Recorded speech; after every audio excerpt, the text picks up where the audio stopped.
लोग बहुत ना शारीरिक, मानसिक और परेशानियों से गुज़रते हैं। हमारे जो यूथ हैं वो 35 ईयर्स तक, 40 ईयर्स तक तो पैसा कमाते हैं, बाकी रेस्ट ऑफ द लाइफ जो है ना वो बाकी 35 ईयर जो होते हैं ना वो अपने शरीर को ठीक करने में, डॉक्टरों को देने में निकल जाता है। और लाइफ सिर्फ यही है। अगर आप देखें तो किसी भी क्षेत्र में जाएं हम लोग तो वहाँ तनाव है, कहीं वर्किंग स्ट्रेस है, कहीं फिज़िकल स्ट्रेस है, कहीं मेंटल स्ट्रेस है। स्ट्रेस हर जगह है, कोई ऐसा फील्ड नहीं बचा जहाँ स्ट्रेस नहीं है, तनाव नहीं है, जिसकी वजह से हमारे शारीरिक और मानसिक जो परेशानियाँ खड़ी होती हैं वो तनाव ही है। वीर अभिमन्यु जानते थे कि वो चक्रव्यूह में कैसे जाना है, वो तो सीख लिया होना था, लेकिन चक्रव्यूह से कैसे निकले ये नहीं सीखा था, इसलिए वो अंदर ही रह गए। हम सब को तनाव में जाना आता है, हमें नफ़रत करनी आती है, आक्रोश करना आता है, नाराज़गी आती है, लेकिन हमने ये सब कहीं से सीखा नहीं, लेकिन पहले से ही हम जानते हैं इसके बारे में।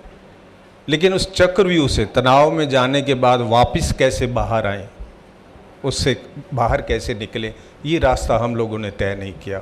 ना कॉलेजेस में कराया जाता है, ना स्कूलों में कराया जाता है, और तय ज़िंदगी हम लोग इसी चक्रव्यूह में फंसे रहते हैं। तो पूज्य गुरुदेव श्री श्री रविशंकर के साथ जुड़ने के बाद करीब करीब 35 ईयर्स हो गए हैं मुझे। अलग अलग इंस्टीट्यूशन में, गवर्नमेंट में, ड्रग एडिक्ट सेंटर में, जेलों में, या ऐसे लोग जो इंजीनियर्स हैं, डॉक्टर्स हैं, प्रोफेसर्स हैं, लेकिन उनको बहुत ज्ञान है, बहुत सब कुछ आता है, सब कुछ वो पूर्ण है, लेकिन तनाव से कैसे बाहर निकलें, हम लोग कैसे ज़िंदगी को आगे बढ़ाएं, अच्छे से खुश कैसे रह सकें, वर्तमान में कैसे रह सकें, इस पल कैसे रह सकें, ये नहीं सीखा हम लोगों ने कहीं से भी। तो वो गुरु जी के सानिध्य में ये सब सीखने के बाद हम लोग जगह जगह जाकर इसको लोगों को मोटिवेट करते हैं, चाहे वो जेलें हों, ड्रग एडिक्ट सेंटर्स हों, या गवर्नमेंट ऑफिसेज हों, कहीं भी जाके सब करते हैं। जो लोग अलकायदा वाले हैं, जो लोग टेररिस्ट हैं, जो लोग बहुत ज़्यादा अग्रेसिव नेचर के होते हैं, जब उनको ये इस रास्ते पे हम लोग डालते हैं, वो लोग बहुत रोते हैं कि हम गलत रास्ते पे आ गए और हमें ये रास्ता छोड़ देना चाहिए, इनोसेंट लोगों को नहीं मारना चाहिए, खुश होने लगते हैं। ऐसे हम लोग ब्लाइंड इंस्टीट्यूट भी हैं जहाँ पर ब्लाइंड हॉस्टल्स हैं, वहाँ जाके भी कराते हैं। मैं उन ब्लाइंड जो विजुअली चैलेंज्ड हैं वो लेडीज़, उनको देखता हूँ, वो भी लोग खुश रहती हैं ये सब। तो गुरुदेव ने कहा कि कुछ हमारे समाज में लेस फॉर्चुनेट लोग हैं, उनका हाथ पकड़ के चलना चाहिए, उनको पीछे नहीं छोड़ना चाहिए। वो कोई भी रीज़न हो सकता है, कोई भी ऐसी बात हो सकती है। उनमें से मैं देखता हूँ जो विजुअली चैलेंज लेडीज़ हैं वो कैसे पढ़ती हैं ब्रेल बुक से, कैसे उनको आगे बीएड करना, कैसे सर्विसेज करनी है, उन्हें कैसे खुश रखना है, क्या चीज़ चाहिए उनको, क्या इनिशियली तो उनको चीज़ कुछ चाहिए, सामान चाहिए, लेकिन बाद में हमसे कुछ नहीं चाहिए होता, वो खुद सेल्फ रिलायंट हो जाती हैं और आगे बढ़ जाती हैं। तो गुरुदेव एक ही संदेश देते हैं कि जो लेस फॉर्चुनेट लोग हैं हमसे, लेकिन मानव जीवन उन्होंने प्राप्त किया है, उनको कैसे हम लोग साथ लेके चल सकते हैं, आगे लेके चल सकते हैं। तो हम लोग डिफरेंट सेवा प्रोजेक्ट्स चलाते हैं, डिफरेंट सेवा प्रोजेक्ट्स, जिसमें से जेलें भी, जो जेल हैं, अंडर ट्रायल हैं, कन्विक्टेड लोग हैं, उन सब लोगों के साथ बैठकर जो गुरुदेव का है वो ज्ञान देते हैं कि कैसे वो लोग खुश रह सकते हैं, कैसे तनाव मुक्त रह सकते हैं, वरना वो लोग बाहर निकल के ना फिर से गुनाह करना चाहते हैं। वो ऐसा नहीं कि वो रिफॉर्म नहीं हो पाते। तो ये सब कुछ हमने देखा है पिछले 30-35 सालों में, और अपने प्रोफेशन के साथ साथ उसका बैलेंस किया हुआ है, क्योंकि 162 कंट्रीज़ में आर्ट ऑफ लिविंग वर्क करती है, टू मेक स्ट्रेस फ्री, उन लोगों को हम तनाव मुक्त करना चाहते हैं जो अग्रेसिव हैं, जो बहुत झगड़ालू हैं, बहुत नाराज़ रहते हैं, बहुत दुखी रहते हैं, सारी रात करवटें बदलते रहते हैं, सोते नहीं हैं और दूसरों को भी नहीं सोने देते। हमारा सिर्फ एक ही मकसद है कि कैसे वो खुश रहें, कैसे वो आनंदित रहें और कैसे वो वर्तमान में रह सकें, इस पल रह सकें, ये सब काम को करते हैं।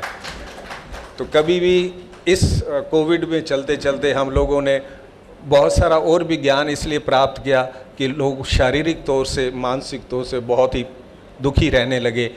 कोई अपना चला गया या खुद चले गए, कुछ ऐसी कहानियाँ बनी। तो हम लोग हर तरीके से on A physical level, on A mental level, on an emotional level, शारीरिक स्तर पर, मानसिक स्तर पर और भावनात्मक स्तर पर भी उन सब लोगों को बैलेंस करते हैं ताकि वो खुश रह सकें, वो खुद खुश रहें और दूसरों को भी खुश रहने दें। ना वो फंसें ना फंसाएं, हंसें और हंसाएं, ये ज़िंदगी का मकसद रखें। तो ये एक छोटी सी बात हम लोग करते हैं। मैं संतोष जी का वैसे बहुत आभारी हूँ, मेरे से बहुत पुराने जुड़े हुए भी हैं और मेरे से मेडिटेशन जो मैं लेता हूँ जगह जगह जाकर, जिसमें हम लोगों का 3 दिन का साइलेंस रहता है, हमसे कोई बोल नहीं सकता, जो पार्टिसिपेंट होता है वो भी नहीं बोल सकता, हमसे कोई बात नहीं करता, बात मुझे ही करनी होती है। तो 3 दिन आप मौन व्रत रखते हो, आपको ना अखबार पढ़नी होती है, ना व्हाट्सएप देखना होता है, ना किसी से चर्चा करनी होती है। अपने ये सफ़र जो है ना, अपने से रूबरू होने का, खुद को पहचान करने का। हमने सबको जाना लेकिन खुद को कभी नहीं जाना, खुद को नहीं पहचान की। मैं हूँ कौन, why am on this planet, मैं इस प्लैनेट पे करने क्या आया हूँ, what is the purpose of this life, इस जीवन का मकसद क्या है। क्या बिल्डिंगें बनाना, कुछ अचीव करना, डॉक्टर बनना, प्रोफेसर बनना, इज़ इट द पर्पज़, या कुछ और था। खुद से रूबरू नहीं हुए, खुद से अपनी पहचान नहीं की, सारे जहाँ के बारे में जाना, अपने बारे में नहीं जाना। और रात को सोते हुए हम लोग ये पूछे, क्या मैं खुश हूँ, क्या मैं पीसफुल हूँ, मैं शांत हूँ, क्या जवाब मिलता है खुद से। अगर नहीं है तो इसका रास्ता ज़रूर ढूंढ लेना चाहिए और उसमें हम लोग आप लोगों की मदद कर सकते हैं गुरुदेव की कृपा से, उनकी ब्लेसिंग से, कि हम लोग जो सर्कमस्टांसेस, जो कुछ भी है, कैसे उनके साथ रहते हुए, चीज़ें नहीं बदलेंगी, लोग नहीं बदलेंगे, लेकिन आप उन लोगों में रहकर, उन चीज़ों में रहकर कैसे खुश रह सकते हैं, कैसे वर्तमान में रह सकते हैं। सिर्फ हम लोग ये शेयरिंग करते हैं सभी लोगों के साथ with the grace of the master. कभी ज़िंदगी में मौका होगा, आपका आमना हमारा सामना होगा, तो इस सिलसिले में बहुत ज़्यादा चर्चा की जा सकती है। लेकिन कहीं आप देखें आपके आसपास लोग दुखी रहते हैं, या आप खुद आपके घर में ऐसी मुश्किलें हैं, आप उसको सलूशन चाहते हो, लोग वैसे ही रहने वाले हैं कि क्या हम इन लोगों के बीच में रह के भी खुश रह सकते हैं। इसकी अगर आपको रास्ता ढूंढना है तो आर्ट ऑफ लिविंग में, या मुझे कभी मौका देंगे तो मैं आप लोगों के साथ हूँगा। अगर आप ये वीडियो YouTube पर देख रहे हैं तो हमारे चैनल को सब्सक्राइब करें और बेल आइकन को दबाना ना भूलें। अगर आप Facebook पर ये वीडियो देख रहे हैं तो हमारे पेज को लाइक करें।